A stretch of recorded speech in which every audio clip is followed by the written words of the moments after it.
ಎಲ್ಲರಿಗೂ ನಮಸ್ಕಾರ. ಮೆಣಸ್ಕಾಯಿ ಹೇಳಿದರೆ ಯಾರಿಗೆ ಇಷ್ಟ ಇಲ್ಲ, ಅದರಲ್ಲೂ ಅನನಾಸಿನ ಮೆಣಸ್ಕಾಯಿ ಬಹಳ ಫೇಮಸ್. ನಾವು ಕರಾವಳಿಗರು ಈ ಸಮ್ಮರ್ ಸೀಸನ್ನಲ್ಲಿ, ಅಂದರೆ ಸಮ್ಮರ್ ಕಳೆಯುವಾಗ ಈ ಮಾವಿನಕಾಯಿ ಅದರ ಮೆಣಸ್ಕಾಯಿ ಸಹ ಮಾಡ್ತೇವೆ. ಮಾವಿನಕಾಯಿಯ ಸೀಸನಲ್ಲಿ ಮಾವಿನ ಹಣ್ಣಿನ ಮೆಣಸ್ಕಾಯಿ ಸಹ ಮಾಡ್ತೇವೆ, ಮಾವಿನ ಕಾಯಿಯ ಮೆಣಸ್ಕಾಯಿ ಸಹ ಮಾಡ್ತೇವೆ. ಇವತ್ತಿನ ರೆಸಿಪಿ ಮಾವಿನಕಾಯಿಯ ಮೆಣಸ್ಕಾಯಿ. ಊಟಕ್ಕಂತೂ ಬಹಳ ರುಚಿಕರವಾಗಿ ಬರುವಂತಹದ್ದು. ಹಾಗಾದರೆ ಯಾರೆಲ್ಲ ನನ್ನ ಚಾನಲನ್ನು ನೋಡ್ತಿದ್ದೀರಿ, ಯಾರೆಲ್ಲ ಇನ್ನೂ ಸಬ್ಸ್ಕ್ರೈಬ್ ಮಾಡಿಲ್ಲ, ದಯವಿಟ್ಟು ಸಬ್ಸ್ಕ್ರೈಬ್ ಮಾಡಿ ಸಪೋರ್ಟ್ ಮಾಡಿ ಅಂತ ಹೇಳ್ತಾ ಬನ್ನಿ ಯಾವ ರೀತಿಯಲ್ಲಿ ಈ ಮಾವಿನಕಾಯಿಯ ಮೆಣಸಿನಕಾಯಿಯನ್ನು ಮಾಡೋದನ್ನು ನೋಡೋಣ. ನಮಸ್ತೆ ಮಿತ್ರರೇ, ಇಲ್ಲಿ ನೋಡಿ ಒಂದು ಮಾವಿನಕಾಯಿ ಉಂಟು. ಈ ಮಾವಿನಕಾಯಿಯಿಂದ ಮೆಣಸ್ಕಾಯಿ ಮಾಡೋಣ. ನೀವೆಲ್ಲ ವಿಧ ವಿಧದ ಮೆಣಸ್ಕಾಯಿಗಳನ್ನು ತಿಂದಿರುವಿರು. ಅದರಲ್ಲಿ ಸಹ ಪೈನಾಪಿಲ್ನ ಮೆಣಸಿನಕಾಯಿ ಬಹಳ ಚೆನ್ನಾಗಿ ಬರ್ತದೆ. ಈ ಮಾವಿನಕಾಯಿ ಸಹ ಅದರಷ್ಟೇ ಚೆನ್ನಾಗಿ ಬರ್ತದೆ. ನೋಡಿ, ಮೊದಲಿಗೆ ನಾವು ಇದರ ಸಿಪ್ಪೆ ತೆಗಿಲಿಕ್ಕೆ ಏನಿಲ್ಲ, ಇದನ್ನು ಸಣ್ಣದಾಗಿ ಕಟ್ ಮಾಡಿಕೊಂಡು ಮತ್ತೆ ಬೇಯಿಸ್ಕೊಳ್ಳೋಣ. ನೋಡಿ, ಹೀಗೆ ಎಷ್ಟೆಷ್ಟು ದೊಡ್ಡದು ಬೇಕು ನೋಡಿ ಅಷ್ಟೆಷ್ಟು ದೊಡ್ಡದಾಗಿ ಕಟ್ ಮಾಡ್ಕೊಳ್ಬೋದು. ದೊಡ್ಡದು ತುಂಡು ಬೇಕಿದೆ ದೊಡ್ಡದು. ನಾನು ನೋಡಿ ಈ ಸೈಜ್ನಲ್ಲಿ ಒಂದು ಕಟ್ ಮಾಡ್ಕೊಳ್ತೇನೆ. ಒಂದೇ ಲೆಕ್ಕ ಮಾಡಿಕೊಂಡ್ರೆ ಬಹಳ ಉತ್ತಮ. ಎಲ್ಲ ಕಟ್ ಮಾಡ್ಕೊಂಡಾಯಿತು. ಈಗ ಇದನ್ನೆಲ್ಲ ಒಂದು ಪಾತ್ರೆಗೆ ಶಿಫ್ಟ್ ಮಾಡ್ಕೊಳ್ಳೋಣ. ಮೊದಲು ತೊಳೆದುಕೊಂಡು ಮಾಡಿದರೆ ಆಯಿತು ಅಷ್ಟೇ. ಈ ಒಂದು ಗೊರಟನ್ನು ಸಹ ಇದರೊಟ್ಟಿಗೆ ಹಾಕ್ಕೊಳ್ಬೋದು ನಾವು. ಈಗ ಇದಕ್ಕೆ ಸ್ವಲ್ಪ ಒಂದು ಮುಳುಗುವಷ್ಟು ನೀರನ್ನು ಹಾಕಿ ಇದನ್ನು ಮುಚ್ಚಿ ಬೇಯಿಸಿಕೊಳ್ಳೋಣ.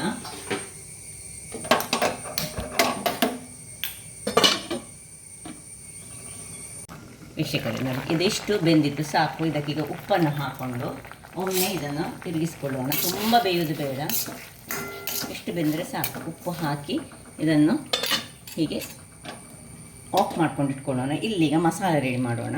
ಈ ಒಂದು ಬಾಣಲೆ ಇಟ್ಕೊಂಡಿದ್ದೇನೆ, ಅದಕ್ಕೆ ಸ್ವಲ್ಪ ಎಣ್ಣೆಯನ್ನು ಹಾಕ್ಕೊಳ್ತಿದ್ದೇನೆ. ಇಲ್ಲಿ ನೋಡಿ ಬೇಕಾಗುವ ಸಾಮಗ್ರಿಗಳು: 5-6 ಮೆಣಸು ಬೇಕು, 1/2 ಚಮಚದಷ್ಟು ಕೊತ್ತಂಬರಿ ಬೀಜ, ಮೆಂತೆ, ಮತ್ತು ಇದು ಬಿಳಿ ಎಳ್ಳು, ಮತ್ತು 1 ಚಮಚದಷ್ಟು ನಮಗೆ ಈ ಉದ್ದಿನಬೇಳೆ ಬೇಕು. ಉದ್ದಿನಬೇಳೆ, ಬೆಲ್ಲ ಮತ್ತು ತೆಂಗಿನ ತುರಿ ಬೇಕು. ಈಗ ಇಲ್ಲಿ ಮೊದಲಿಗೆ ಮೆಣಸನ್ನು ನಾವು ಫ್ರೈ ಮಾಡ್ಕೊಳ್ಳೋಣ. ಮೆಣಸು ಚೆನ್ನಾಗಿ ಇದರಲ್ಲಿ ಫ್ರೈ ಆಗುವಾಗ ಇದನ್ನು ಪಕ್ಕಕ್ಕೆ ಮಾಡಿಕೊಂಡು ಅದರಲ್ಲಿ ನಾವೀಗ 1 ಚಮಚದಷ್ಟು ಉದ್ದಿನಬೇಳೆ ಹಾಕ್ಕೊಳ್ತಿದ್ದೇನೆ. ಇನ್ನು ಕೊತ್ತಂಬರಿ, ಮೆಂತೆ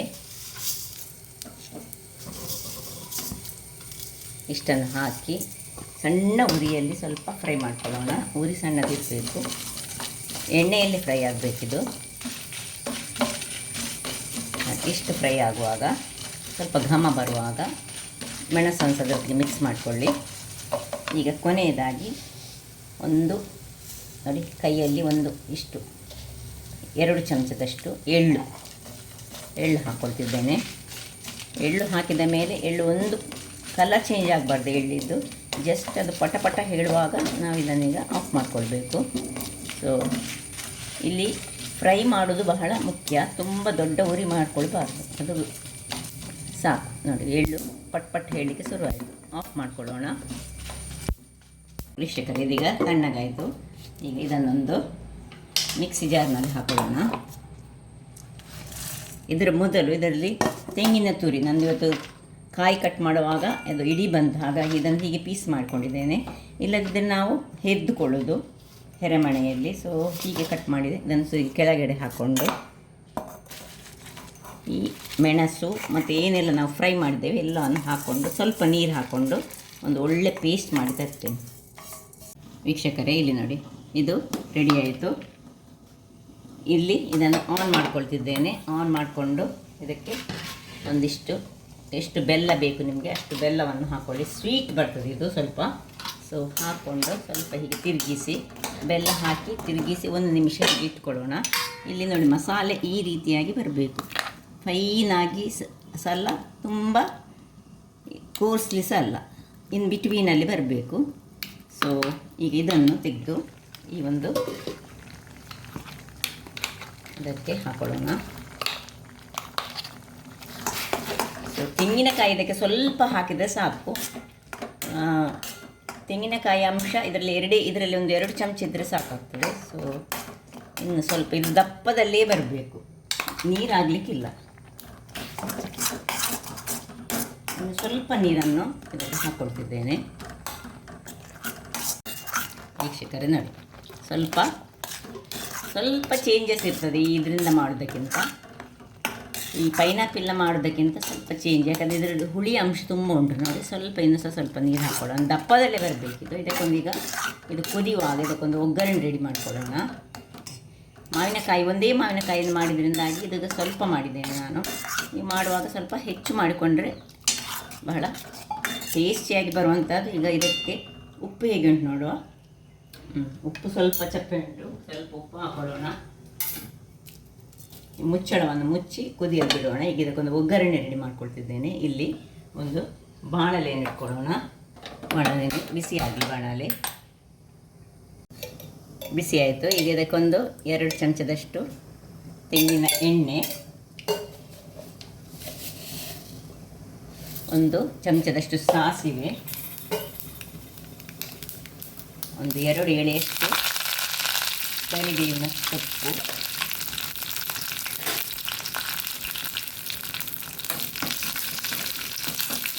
ಸಾಕು. ಆಫ್ ಮಾಡ್ಕೊಳ್ಳೋಣ. ಅದರ ಬಿಸಿಯಲ್ಲೇ ಈ ಕರಿಬೇವು ಸ್ವಲ್ಪ ಚೆನ್ನಾಗಿ ಇಲ್ಲಿ ಇದು ಒಳ್ಳೆ ದಪ್ಪ ಆಗಬೇಕು. ಈಗ ಇದು ಸೈಡ್ ಡಿಶ್ ಆಗಿ ಯೂಸ್ ಮಾಡುವಂತಹದ್ದು.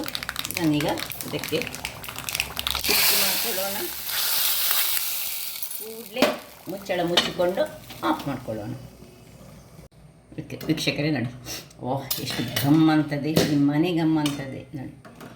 ಇದು ಕೆಲವರಿಗೆ ತುಂಬ ಇಷ್ಟ. ನಾನಲ್ಲಿ ಇದನ್ನೆಲ್ಲ ತೆಗೆದುಕೊಂಡು ತಿಂದುಕೊಳ್ಳೋದು ನೋಡಿ. ಹೀಗೆ ಸ್ವಲ್ಪ ಹೀಗೆ ನೀರು ಸಹ ಮಾಡಬೇಕು. ಇನ್ನೂ ಸಹ ಬೇಕಿದ್ರೆ ದಪ್ಪದಲ್ಲಿ ಸಹ ಮಾಡ್ಕೊಳ್ಬೋದು. ಸೊ ಮೆಣಸ್ಕಾಯಿ ರೆಡಿಯಾಗಿದೆ. ಅನ್ನಕ್ಕೆ, ದೋಸೆಗೆ, ಇಡ್ಲಿಗೆ, ಯಾವುದಕ್ಕೆ ಸಹ, ಈವನ್ ಶೇವಿಗೆ ಮಾಡಿದರೆ ಸಹ ಸ್ವಲ್ಪ ನೀರು ಮಾಡಿ ಯೂಸ್ ಮಾಡಿದ್ರೆ ಸಹ ಬಹಳ ಚೆನ್ನಾಗಿ ಬರ್ತದೆ. ಇದೀಗ ನಾನು ಸಣ್ಣ ಒಂದು ಕಾಯಿದು ಮಾಡಿದ್ದು, ಒಂದು ಮಾವಿನಕಾಯಿದು ನೋಡಿದ್ರಲ್ಲ ವೀಕ್ಷಕರೇ, ಬಹಳ ಟೇಸ್ಟಿಯಾದ ಒಂದು ಮಾವಿನಕಾಯಿಯ ಮೆಣಸ್ಕಾಯಿ ರೆಡಿಯಾಗಿದೆ. ಯಾರಿಗೆಲ್ಲ ಮಾವಿನಕಾಯಿ ಹೇಳಿದರೆ ತುಂಬ ಇಷ್ಟ ಅಂಥವರು ಇಂಥ ಮೆಣಸ್ಕಾಯನ್ನು ಮಾಡಿ ತಿನ್ಬೋದು. ಅಥವಾ ಇದಕ್ಕೆ ನೀವು ಪೈನಾಪಲನ್ನು ಸಹ ಹಾಕ್ಕೊಂಡು ಮಾಡ್ಕೊಳ್ಬೋದು ಅಡಿಗೆ. ಹಾಗಾದರೆ ನನ್ನ ಈ ಕುಕಿಂಗ್ ಚಾನಲ್ ಇಷ್ಟ ಆದರೆ ಬೋಳೂರು ಸುವರ್ಣ ಚಾನಲನ್ನು ಲೈಕ್ ಮಾಡಿ, ಶೇರ್ ಮಾಡಿ, ಹಾಗೂ ಸಬ್ಸ್ಕ್ರೈಬ್ ಮಾಡಿ, ಹಾಗೂ ನನ್ನ ಇನ್ಸ್ಟಾಗ್ರಾಮ್ ಪೇಜನ್ನು ಫಾಲೋ ಮಾಡಿ. ಧನ್ಯವಾದಗಳು.